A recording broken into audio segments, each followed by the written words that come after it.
Welcome, sir.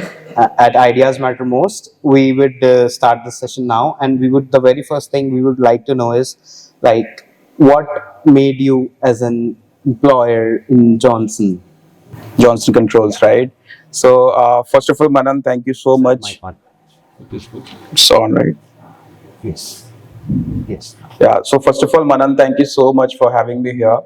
And it's always great to interact with students like yourself. Last month, I was at IIT Kharagpur for my first TED Talk. So, very nice to be here in IIT once again. So, coming to your question, Manan, see, it's a very interesting field to be in. Let me give you a very brief of my journey till now. So I started my career as a founder. Okay. So very proudly I say that I'm a failed founder actually. So my first startup was in edtech. It failed in the back in 2010. Second startup was in travel tech. Again failed. So sometimes you need to realize, that you are not made for the startups, and you need to go back to the corporate world, gain some skills, and come back and then restart again. So after 11 years now, I can say that I'm in a position that I can, try once again. So I started my career with one of the MNCs, L&T, when I was taking care of human resources. But I felt there was a need for marketing into human resources as well, because every company wants to establish themselves as a employer of choice. Employers. You spoke about sustainability, right? But how do you correlate sustainability with the modern culture, which is following minimalism? So it's very interesting. If I talk about CSR activities previously, it was mainly a marketing tool, right? A lot of companies would do it because it's a mandatory, like 2% of the revenue they have to spend for CSR. But today, youth is very conscious, and how they can make a major impact by doing less. So let me give an example of tree plantation. Earlier, there used to be activities like people would go to a place, plant a tree, come back, then forget about it. Today, there are many corporates who take care of those trees Okay. for the next 10 years. So every year, they would spend time on the maintenance of that, the trees and plants as well. And talking about social justice, um, so whenever you talk about girl child education, what are you doing about it? Are you just going there doing some charity and the work is finished? No. They are, in fact, the companies are sponsoring through these employees that they give them proper technology support. They give them coaching. I think it's a government initiative also coming up where these underprivileged students are taught about AI. So these are some of the important things that they can be a part of.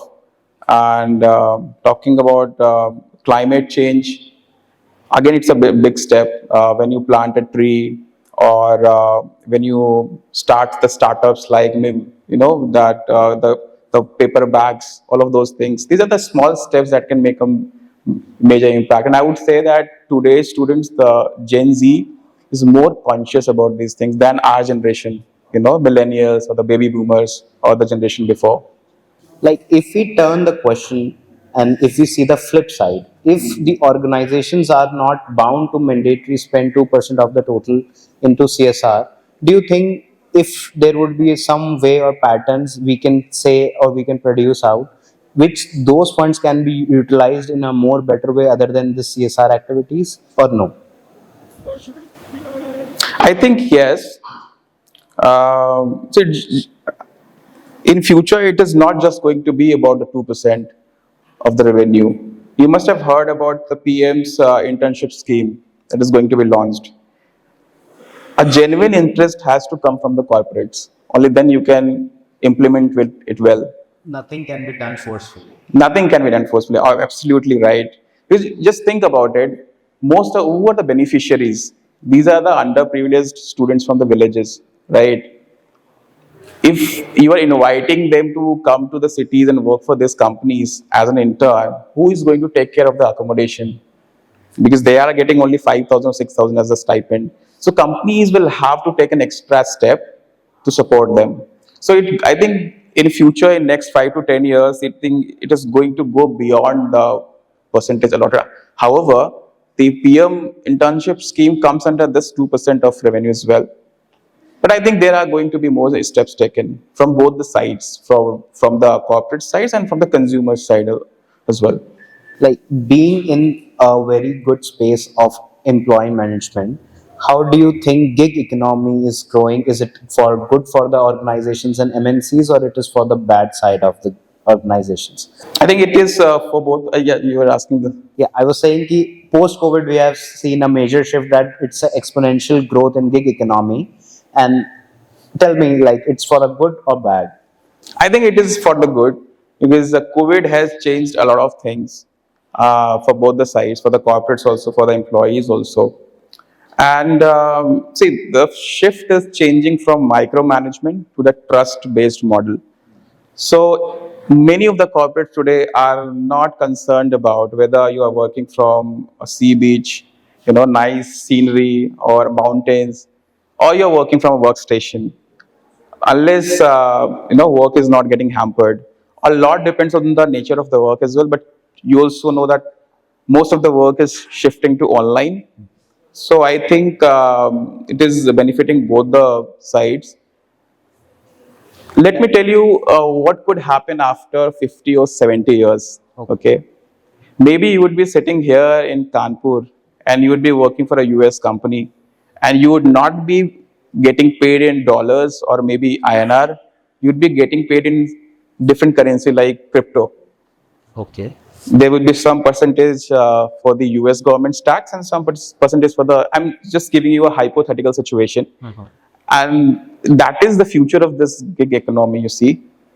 That you are not a permanent employee of any organization, but you are making good, handsome money, and also the corporates are getting benefited. Yes. So these virtual offices that are being conducted everywhere, so are they doing good for the nation building and empowerment of the society as a whole, or are they allowing people to do two jobs, three jobs at a similar time and not focusing on any one of them? You are talking about the employees or Employees. employees? Okay. So I would say we are still not there. There has to be some kind of regulations if people are involved in 2 3 jobs. I think people who are doing freelancing today through some agencies or through some companies, they are able to manage it. But if you're talking about a full-time job, I think we are still not there because the regulations are not in place. There should be some regulations from the corporate side. Some corporates allow it, but many of the corporates don't allow it because they want your focus on a one particular job. So I think we are somewhere in the middle. It is benefiting more to the freelancers now who are doing I can't say it is even a part-time job. It's a project-based job. Project. You can complete it within hours or you can take about a week, depends. So we are still not there. Being managing a lot of people in the company, what is the major public thing or people's skill that is necessary to get things done, make people do what they are looking forward to, and fulfill all the work requirements in the coming times, in day-to-day times in the company? So I will answer it in a different perspective, Manan, because see, it's a very generic question, and you'd be hearing a lot of things from the corporate people. But I would say for today's generation, see, today's generation, if I talk about Gen Z who are born after 97, their their mindset is very entrepreneurial. They want to know what is the purpose behind the work. You cannot just ask them to make an Excel sheet the whole day long. No, they would want to know that what is the purpose. So I think most of the organizations are bringing this, implementing this into the corporate setup. So basically you can start your own startup within a company, right? I'll give you an example. So one of the companies that I worked for, it was mainly making the revenue through B2B business, but they wanted to enter into B2C. So what they did was they picked up the newbies. So I was a newbie back then. I was a graduate, just a part of the graduate program. So I was in that team. There was someone from the pricing who was not performing well, but was put into this particular department. And we formed a group, a smaller company inside a company. And you would be surprised to know, and we gave them all the power, like all the freedom to work, Decision making. decision making, altering anything, you know, uh, the freedom to move the prices, because you also know that there's a fixed price for every product and there are certain foundations you cannot go beyond. But we gave them all the freedom, and you would be surprised to know in just 1 year it became so big that by that particular unit became the subsidiary of the main company, Oh, right? So that is this is how the things are changing. And let me also add up to your question. In the next 5 to 10 years, the average age of Indian population is going to be about 26. Currently, it's 28. I think it's going to be 26. Now, imagine everyone is young over here. So, you have to change according to their mindset. If they don't want to do a typical hierarchical, method of doing work 9 to 5, you just cannot continue by the same model. any day we have to go with the majority, right? Exactly, definitely. So, to conclude this today's session, what would be your biggest learning throughout the career that you want to share with us that can also impart and give a good learning in our careers? Okay, so if you had asked me this question 10 or 15 years back, I would have said that you have to remain updated with the technological innovations. Innovations are happening very fast. But in earlier days, innovation used to happen in 6 months, in 4 years, in 12 years. But today, innovation is happening every day. Everything. You do not know what new feature is going to come in ChatGPT. You don't know what Elon Musk is going to do tomorrow, right? So there are too many options, there are too many opportunities for the youth today. The problem is, when you have too many opportunities, you get lost, Yeah. No right? man's land. Exactly.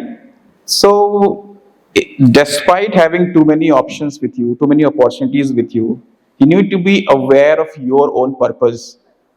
And at times it feels like you are getting lost. Like, I always wanted to do startups, but I had to spend like 11 years doing different things, right? So I did my plus 2 in biology. Then I went on to do my bachelor's in business. Then I worked in HR. Then I went to do my master's in advertising. Then came to sales. I did sales also for some time. And then after that, I came into employer branding. But today I'm in a position that, I feel more confident.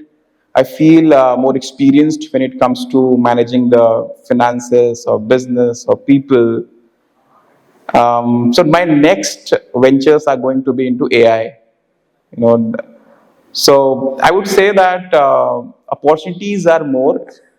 That is a plus point, but that is also a negative point, because there is a fear of getting lost. How you can save yourself? What are the measures for it? To not to forget about your main purpose. Okay. Because when you look back, as Steve Jobs said once, that once in his life he was learning calligraphy, the different designs of fonts and everything, and he thought that what I'm going to get out of it. But after 10 years, when he was making his MacBook, at that time his skill of calligraphy got implemented. So he said that when you look back and connect the dots, you will understand that when you stick to your purpose, everything would make sense one day. So So you want all of us to stick to a purpose? stick to your purpose and don't worry about having too many opportunities or getting lost. I mean, as long as you are with your purpose, I think you are going to get what you want very soon. Thank you. Thanks for your time, sir.